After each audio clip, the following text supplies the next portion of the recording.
நமஸ்காரம். உங்கள் அன்பிற்கும் அபிமானத்துக்கு வித்யாபுத்திரன் பிஆர் ராஜா குளத்துண்டி பேசுகிறேன். இது என்னுடைய 233வது வீடியோ.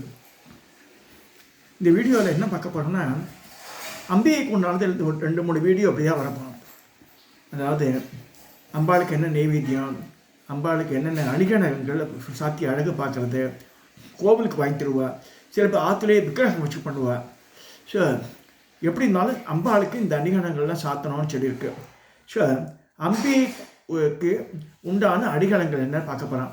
அதுக்கு முன்னாடி முக்கியமாக அவனை சொல்ல வேண்டியது, ராதிகா வரதராஜன் சொல்லிட்டு யாரோ ஒரு பணம் அனுப்பிச்சிருக்கா. அவள் அட்ரஸ் தெரியாது, வாட்ஸ்அப்பில் ஒன்றுமே அனுப்பலை மெசேஜ். எனக்கு தயவுசெய்து WhatsApp message, phone number everything should relate. அப்போ தான் ஐடியா. இந்த தசமங்கலா இது பீடம் வந்து ஒரு 3 நாள் ஆச்சு. அவளுக்கு அனுப்பவே முடியல. திருப்பி எந்த வேறு ரெஃபரன்ஸே இல்லை. ராதிகா பரத் அப்படின்னு போட்டிருக்கு. அந்த ஐ குட் நாட் ஐண்டு.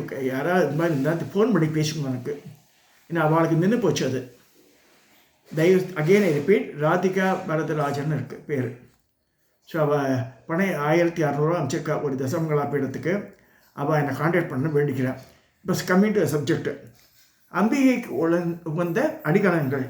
இந்த அணிகலன்களை பற்றி சொல்லும்போது நான் வந்து சும்மா இருக்க மாட்டேன். இப்போ ஆஃபீஸில் கூட சரி, ஏதாவது புத்தகம் வாங்கினா கூட இந்த பைன் பண்ண புக்கில் ஏதோ ஒரு படம் இதெல்லாம் ஒரு 5-6 வருஷத்துக்கு முன்னாடி, 10 வருஷத்துக்கு முன்னாடி போட்டது. 2012 போட்ட இது. ஏன்னா கொஞ்சம் சாய்வாக தான் ஒரு படங்கள்லாம். இதில் வந்து அம்பாள் என்னென்ன அணிகலன்கள் போட்டுக்கா பாருங்க. சரவணன் ஒரு பையன், எம் சரவணன் சொல்லிட்டு மதுரையில் is a contractor, building contractor சொல்லியிருக்காரு. அவ்வளோ அழகாக மீனாட்சி அம்மன் விக்கிரகத்தை 2 அடி உயரத்தில் வாத்தில் வச்சுருக்கார். அவ்வளோ நகைகளை போட்டு அழகு பார்க்குறாரு. திட்டப்படி பூஜையெல்லாம் பண்ணிட்டு தான் வெளியே போகிறார். லலிதாசனமெல்லாம் படிக்கிறார் அவர். இதுக்கு அந்தனர் அல்லாதார் அப்படி சொல்கிறேன். அந்தனர் மட்டும் வசதி சொல்கிறேன் நான். இவாளே அவ்வளோ பண்ணுறாளே, இவ்வளோ பண்ணலாம் கேட்குறேன் நான். இதில் பாருங்கள், இப்போ அம்பாள் தோளில் கிளியாக உட்காந்துருக்கா. மீனாட்சியோட தோளில் இவ வந்து 2 கை அம்பாள். இந்த அணிகலன்களை என்ன போட்டிருக்கா பாருங்க. அதுக்காக தான் காமிக்கிறேன். இது நான் போட்ட படமே. இது எனக்கு டக்கு மனசு தோணும் போதெல்லாம் எனக்கு பார்த்து போட வராது. அது ஒரு பெரிய ட்ராபேக் எனக்கு. ஏதாவது மனசில் என்ன வந்து அப்படி எப்படி போட்டுருவேன். இதே மாதிரி மாதங்கி, இது மாதிரி 8 கை மாதங்கி போட்டிருக்கேன். இதில் 4 கை இருக்குது. 4 கை மாதங்கி பாருங்கள்.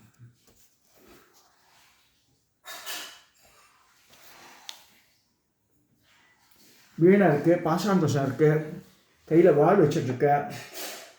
இந்த மாதிரி இருக்குது. எங்கேயோ பார்த்தா மாதிரி இந்த மாதிரி ரூபத்தில் இது பார்த்து போட்டதில்லை.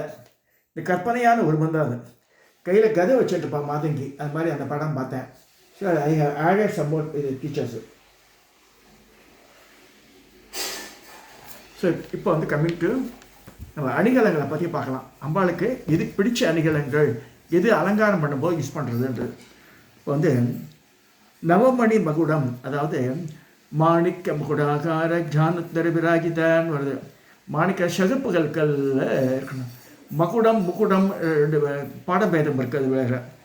ஸோ இதில் என்ன சொல்கிறாங்கன்னா நவமணி மகுடம்னு சொல்லியிருக்கா அந்த இதில் இந்த சாக்தம் புக்கில். இது 9 வகை நவரத்தினங்களால் செய்யப்பட்ட கிரீடமாகும்.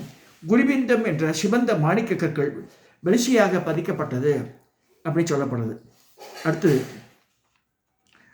மானுட பெண்களே அரசிகள் மட்டுமே கிரீடம் அணிவர். அதேபோல் சூடாமணி என்னும் உச்சந்தலை அணிகளை நாட்டு வழக்கில் ராக்கோடி என்பர். அம்பிகையும் அரசிகளும் அணிவது அரசிகளும் அணிவதில்லை. ஏனென்றால் அவர்கள் தலையில் கிரீடம் தரித்து விடுகின்ற. கிரீடம் போட்டால் சூடாமணியை வச்சுக்க முடியாது.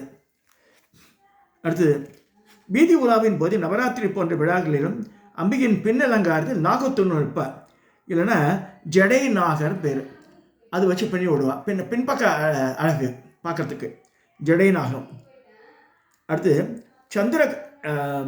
சந்திர சகலம் பிறைச்சந்திரன் வடிவில் செய்யப்படும் இந்த அணிகலன் அம்பிகையின் நெற்றி அணியாகவும் கிரீடத்தின் அலங்காரமாக சைடில் இருக்கும். அது அடுத்தது, பாலி யுகலம். இது காது மடல்களை அணியும் ஒரு வகை அணிகலன். அடுத்தது மணிக்குண்டல யுகலம். இதுவும் வந்து காதில் அணியும் ரத்தன குண்டங்களும் ஆகும். மரண பெண்கள் அணியும் ஜிமிக்கி போன்ற காதுகளையும் ஓலை போன்ற அணிகளும் இதுக்கு முன்னோடி. அடுத்து கொப்பு, இது மேல் காதில் அணிவது. அணிதரள கொப்பு என்று அபிராமி அந்தாதியில் வருகிறது. எனவே இது முத்தால் ஆகியது என்று புலனாகிறது. காரைக்குடி அம்பிகை கொப்புடை நாயகின்னு இருக்கா. அவள் வந்து அந்த போட்டிருந்தாலும் கொப்புடை நாயகி அம்பாளுக்கு. குழை, இது கீழ்காதில் அணிகனல். இதுவே தோடு என்றும் தாடங்கம் என்றும் நம்ம சொல்கிறோம். அடுத்தது செவிப்பு, இயற்கையான கடம்ப மலை கொத்தாக ஒடித்து அம்பிகை செவிப்பூவாக அணுகிறாள். நாஷாபரணம், மூக்குத்தியே நாஷாபரணம். மூக்குத்தி போட்டுட்டாதான் வந்து ஆம்பளையானுக்கு வந்து ஆயுஸ் ஜாஸ்தின்னு சொல்லியிருக்கு. இது அம்பாளுக்கும் பொருந்துவது. ஏன்னா வந்து அந்த மூக்குத்தி போட்டால் அந்த மூக்கிலே வர அந்த காற்று இருக்கு இல்லையா, அது தங்கத்தின் மேலே பட்டு உராசி வரும்போது கணவனுக்கு ஆயுஷ் கூடையும். அம்பிகளின் மூக்கணிகள் கன்னியாகுமரி வைர முக்குத்தியும் மதுரை மீனாட்சியின் முத்து முக்குத்தியும் மிகவும் பிரபலமானவை. மாணிக்க முக்குத்தி மதுரை மீனாட்சின்னு பேட்ட இருக்கு. சகுபகல முக்குத்தி, புல்லாக்கு, எட்டுக்கல் பேசிரி போன்றவை மனித பெண்கள் அணிவது. பிரதம பூஷணம், முக்கிய அணிகலன் என்பது அது முக்கியமானது. இது முக்கியமான பெண்களுக்கு என்னதான் ஆபரணம் போட்டாலும் முக்கியமான ஆபரணம்னா திருமாங்கல்யம். அதான் பிரதம பூஷணம் பேர். தாலி கயிறே பிரதம பூஷணம். கயிற்றில் தொங்கும் திருமாங்கல்யம் என்னும் தாலி தமிழ்நாட்டு சிறப்பு அணிகலன் ஆகும். திருக்கோவில்களில் திருமாங்கல்யம் மாலைகள் நிறைய உண்டு. தற்காலத்தில் மகளிர் தங்க ஷர்ட்டிலேயே தாலியை கோத்து அணிவதையே விரும்புகின்றனர். ஆனால் மாங்கல்ய சூத்திரன்றது அது நூலில் தான் இருக்கணும். இது தனியாக ஒரு தாம்பகை நாட்டு போட்டுக்கலாம் தவிர இது இப்படி தான் இருக்கணும். கனக சித்தாகம், ஆங்கிலத்தில் நெக்லஸ்ன்னு சொல்லுவாங்க. விதவிதமான நெக்லஸ் எல்லாம் வந்திருக்கு. அது பதக்கம், வட்ட வடிவில் நவரத்தின கற்கள் பதிக்கப்பட்ட தங்க கம்பி செயினில் கோத்து அணியது. இது இந்த அட்டிகைன்னு சொல்லுவா இல்லையா, அந்த மாதிரி. அது மகாபதக்கம், சிறிய பதக்கத்தின் வெளிச்சுவற்றில் பெரிய வடிவில் தங்க கம்பி செயினில் கோத்து செய்யப்படுவது. அந்தந்த தெய்வத்திற்கு கோணங்கள் அமைத்து செய்வர். பரிசு பொருளாக அளிக்கப்படும் டாலர், மெடல் போன்றவற்றை இப்பதக்கங்களின் வடிவே. முக்தாவளி, முத்துக்களை வரிசையாக கோத்து முத்து மாலையாகும். செயற்கை முத்துக்களை பல வண்ண முத்துக்களை போடுவா. முத்து மாலை போடணும் அம்பாளுக்கு. ஏகாவளி, ஒற்றை விடம் என்று பொருள். 27 முத்துக்களை கோத்து செய்வது. அடுத்தது சன்னவீரம், பூணூல் போன்று இடது தோல் வலது விழாப்புறம் வரை அணியும். அம்பாளுக்கு யஜ்ஞோபவீத்தின்னு ஒரு இதுவே இருக்கு. பூணலுக்கு பதிலாக போடுறது. அடுத்தது அங்கதம், இது வீரர்கள் அணியும் தோள்படை. அசுரர்களை எழுத்து போடுற அம்பிகை அங்கதம் போட்டுக்கிறான். அங்கதம்னா தோள்படை, தோளில் தனியாக 2 சைடில் இருக்கும். கேயூரம், அழகுக்காக அணியும் தோள்படை கேயூரமாகும். ஆண்டாளின் பாவை பெண்கள் கண்ணனிடம் தோள்படை கேட்பதை திருப்பாவை உணர்த்துகிறது. வளையாவளி, வளையல் வரிசை என்பது பொருள். சங்கு, கண்ணாடி, பொன் ஆகியவற்றால் செய்யப்பட்ட வளையல்கள், விதவிதமான வளையல்கள். அது முத்து கோத்தது, கருகமணி கோத்து, என்ன போல் நிறைய இருக்குது. அதில் வந்து கற்களை போச்சு, நவரத்தின கற்களை போச்சோட வளையல் போட்டுக்கிறார். சங்கினால் செய்த வளையல் சூடகமன் பேர். திருப்பாவையை கேட்பதையும் உரைக்கிறது. அடுத்து தற்காலத்தில் பிளாஸ்டிக், அலுமினியம் ஃபைபர்களை வருது. அதெல்லாம் நாட் அட்வைசபிள் சொல்லியிருக்கு. கண்ணாடி வளையல் போட்டுக்கலாம், அது வசதியை சொல்லியிருக்கு. ஊர்மிகாவளியின் ஒரு ஆபரணம். அது என்னது, மோதிர வரிசை என்று பெயர். வெள்ளி, பொன், சங்கு முதலியவற்றால் செய்யப்பட்ட மோதிரங்கள். காஞ்சி தாமம், அதாவது ஒட்டியானம், மேகலாபரணம், மேகலை சொல்லுவாத. காஞ்சி என்றால் இடையில் அணியும் மணிகனல், அதுதான் காஞ்சி தாமன் பெறும். முத்து கோத்தா போல் வேலைப்பாடம் பொன்னா செய்வர். மகளிர் அணிய மேகலை அழகு கூட்டுவதுடன் இடுப்பு பெருக்காமலும் ஆடை நழுவாமலும் காத்திட உதவும். தற்காலத்தில் மேகலை அரிதாகிவிட்டது இருக்கு. எங்கள் ராஜராஜேஸ்வரி கோவிலில் வெள்ளி மேகலை போட்டிருக்கோம், தங்கத்தில் போடணும். ஆக்சுவலாக கடிசூத்திரம், அரைஞான் கொடி பொன் வெள்ளி பட்டு நூல் ஆகியவை செய்யப்படும். பெண்களுக்கும் உண்டு. அதுதான் சொல்லுது. இந்த கடிசூத்திரன்றது ஆண்களுக்கு மட்டும் அரணாகயிறு கிடையாது, பெண்களும் போட்டுக்கணும்னு இருக்கு. அடுத்து சௌபாகிய பரணம். அரசியலை வடிவில் இடுப்பின் கீழ் இடைப்பகுதியில் அணிவது அரசியலை வடிவில் பொன்னால் செய்யப்பட்டது. இது சௌபாகிய பரணம் பேர். அது பாதகடகம் கால் காப்பு, இதுவும் பொன்னால் செய்யப்படுவது. சிலம்புக்கு மேல் அணியும் இந்த அணிகள் தமிழில் பாடகம் என்பர். பாடகமே ஆலய பங்கலன் என்பது இது திருப்பாவையில் வரக்கூடிய ஒரு வழி. பாடகமே ஆணைய பல்கலன் அப்படின்னு ஒரு வார்த்தை வருது. அடுத்து நூபுரம். சிலம்பு என்று புகழ்பெற்ற இவ்வணிகளான அம்பிகை ரத்தின பரகுலம் செய்து அணிவாள். மகளிர் அணியும் சிலம்பை குறித்த காப்பியத்தில் சிலப்பதிகாரம். ஸோ தற்காலத்தில் கொலுசு என்று மாற்றியிருக்காங்க. பாதக்குலியம், இது காலில் அணியும் மோதிரம் அல்லது மெட்டியாகும். அணிதரள மெட்டி இனிய நாதம் எழுப்பும். பாசாயுதம், அம்பிகையின் மேல் காது மேல் இடக்கையில், அம்பிகையின் மேல் இடது கையில் பிறவிக்கு கேதுவளையான ஆசைகளை கட்டுப்படுத்தும் பாசாயுதத்தை வைத்திருக்கிறார். இது பாசாயுதம், அது ஆயுதங்களை வந்துடுறது. அங்குஷம், அம்பிகை மேல் வலது கையில் அங்குஷம் வச்சுருக்கோம். அங்குஷ பாசமேந்தி அப்படின்னு சொல்கிறோம் இல்லையா. அங்குஷ பாசமேந்தி அபயமே பரதன் தாங்கும் பங்கைய கரத்தள் பீதாம்பரமணி இடைகள் பொற்பூன் பைங்கால் நிரம்ப பூண்டாள் 16 கலை எழுத்து பொங்கிய ஒரு எழுத்தாள் புவனேஷி பாதம் போற்றி. இல்லை பாசம் அங்குஷம் அப்படின்னு சொல்லப்படுது. அடுத்து கரும்பு வில்லு. அம்பிகையின் கீழ் இடக்கையில் மனதில் தோன்றும் எண்ண வடிவான் மனோரூபேஷ கோதண்டா பஞ்சதன்மா கசாயக அப்படி வருது. மனமாகிய கரும்பு வில்லு அதை வச்சுருக்கா. மலர்கணை, கீழ் வலக்கையில் பஞ்சேந்திரங்கள் வடிவான மலர்கணைகளை எடுத்திருக்கிறார். இது என்னென்ன சொல்லுக்கு இந்த 5 விதமான புஷ்பங்கள், செவ்வல்லி, செவ்வாம்பல், செந்தாமரை, செங்கழி, மாம்பூ.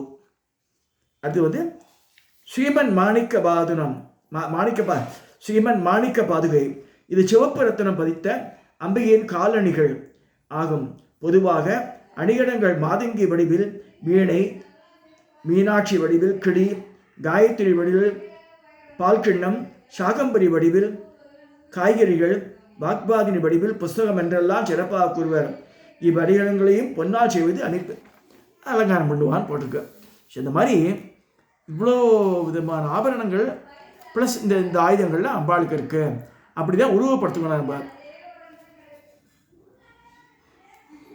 இவளுக்கு அம்பாளுக்கு உண்டான ஆயுதங்கள் என்ன பார்த்துடலாம். இப்போ கரும்பு வில்லு ஆல்ரெடி பார்த்தாச்சு, புஷ்பபானம் பார்த்தாச்சு, பாசம் பார்த்தாச்சு, அங்குசம் பார்த்தாச்சு. சங்கம் திருமாலுக்கு ஒரு ஆயுதம், வெற்றியின் முழக்கத்தை துர்கா பரமேஸ்வரி வச்சுட்டு போகுது. பத்மம் திருமாலுக்கும் சக்திக்கும் உரிய ஆயுதம். அடுத்து பத்மனா தாமரப்பூ. வஜ்ரம் இது கூறிய பகுதிகளை கொண்டது, எரியும் கருவிகள் கொண்டது. இது நடுவில் பிடித்து எறிவது வழக்கம். இரு பக்கமும் குத்தும் இயல்புடையது. அது வஜ்ரம் பேர். சக்தி அது மேலே சூழலுக்கு கீழே சூழல் இருக்கிற மாதிரி இருக்கும். இது பக்கவே மேல் கூறாகவும் 3 பகுதிகளையும் உடையது. எதிரிகள் மீது தாகவும் ஏவுகணையாகும். கட்கம் இதை அறிவாள் என்பர். இது எதிரிகளின் அவயங்களை துண்டிக்கும் ஆற்றல் உடையது. தேவி தரித்திற்கு தன் பக்தர்களுக்கு நல்ல ஞானத்தை உண்டாக்குவது. கேடயம் இது எதிர்களால் ஏவப்படும் சக்தி. இந்த பானங்கள்லாம் தடுக்கிறதுக்காக இந்த கேடயம் மறைக்கிறதுக்காக. அக்ஷமாலை இது மந்திர சக்தி மிகுந்துள்ளதாக இருக்கும். இந்த சக்தி பகைவர்களை மயங்க செய்யும். கமண்டலம் இது நீர் நீக்க வைக்க பயன்படும். யோகிகளுக்கு மிகவும் அவசியமானது. தேவி செய்த காலத்தில் தரித்தவை, தவம் செய்த காலத்தில். சூலம் இது 3 பெரிய நுனிகளை உடையது. மூவிலை சூலம் சிறப்புக்குரியது.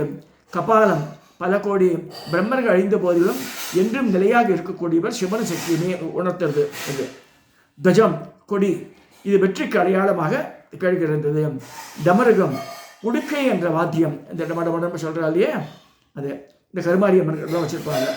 உடுக்கை என்ற வாத்தியம் இதன் ஒளி சோர்வற்ற படைவீரர்களை ஊக்கப்படுத்துவது. மணி இந்த ஓசை சத்துருக்களையும் துர்தேவதைகளையும் ஓட செய்யும் ஆற்றல் உடைய. அதுதான் பூஜா கிரகத்தில் பூஜை ஆரம்பித்து முன்னாடி மணி ஓசை எழுப்பணும். மணி ஓசை கேட்டால் அங்கே சக்திகளாக இருந்ததுன்னா ஓடி போயிடும். அடுத்து நாராசம், இது வகை அம்பாகம், அஸ்திர வகைகளை சேர்த்து தூரத்திலிருந்து சத்துருக்களை அளிக்கும் ஒரு கருவி. இது மாதிரி அம்பாளுக்கு உண்டான ஆயுதங்கள் சொல்லியிருக்கிறதெல்லாம் இதில் படங்களும் போட்டிருக்கேன். இந்த பாசம் அங்குசம் என்பது பிடிக்கும்.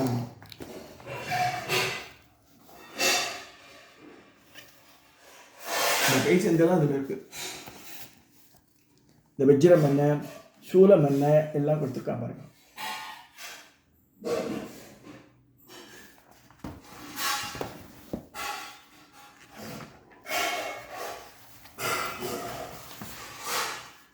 அக்ஷமாலை, கமண்டலம், இந்த கபாலம், சூலம், டமருகம், கொடி, மணி இதெல்லாம் காமிச்சிருக்கான். நாராசம்ன்றது வீட்டு ஆட்டத்துக்கு கீழே. இதெல்லாம் அம்பாள் தன் கையில் வச்சுட்டுருக்கிற அந்த ஆயுதங்கள் அப்படின்னு சொல்லியிருக்கு. இதோட இந்த 233வது பதிவை நான் நிறைவு செய்கிறேன்.